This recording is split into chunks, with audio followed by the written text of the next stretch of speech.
അർജുനെ അവസാനമായി ഒരു നോക്ക് കാണാൻ വേണ്ടി അവർ ഇപ്പോഴും വീടിനകത്ത് വലിയ പ്രതീക്ഷയോടെ, വലിയ സങ്കടങ്ങളിലൂടെ, തീരാസങ്കടങ്ങളോടെ കാത്തിരിക്കുകയാണ്.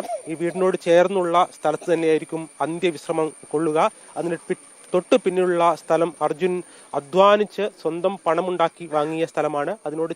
വീടിനോട് ചേർന്നുള്ള കോമ്പൗണ്ടിന് തൊട്ട് പിന്നിൽ അർജുന് അന്ത്യവിശ്രമം ഒരുങ്ങും. നിരവധി ആളുകൾ, അതിസാധാരണക്കാർ അർജുനെ കാണാനായി എത്തുന്നുണ്ട്. ഇപ്പോൾ നമുക്കിപ്പം ഒരാളുണ്ട്, ഇദ്ദേഹം മലപ്പുറത്ത് നിന്ന് വരികയാണ്. 1960കളിലൊക്കെ ലോറി ഡ്രൈവറായിരുന്നു. അർജുനെ കുറിച്ച് കേട്ടറിഞ്ഞ് വലിയ സ്നേഹത്തോടെ ഇന്ന് രാവിലെ പുലർച്ചെ ഇവിടെ എത്തിയതാണ്. പക്ഷേ ഇന്ന് അർജുനെ കാണാനാവില്ല. വലിയ വിഷമത്തോടെയാണല്ലേ ഇവിടെ നിൽക്കുന്നത് അല്ലേ? അതെ, ഭയങ്കര പ്രശ്നമാണ്. പറയാൻ കഴിയില്ലുണ്ട്, പറയാൻ കഴിയുന്നില്ല. ചിലപ്പോൾ പോവുള്ളൂ, ചിലപ്പോൾ കണ്ടിട്ടേ പോവുള്ളൂ. അങ്ങനൊക്കെ തീരുമാനിച്ചിട്ടില്ല. ഇല്ല, മാനസികമായി വല്ലാത്തൊരു അടുപ്പം തോന്നുന്നുണ്ടല്ലേ അർജുനോട്?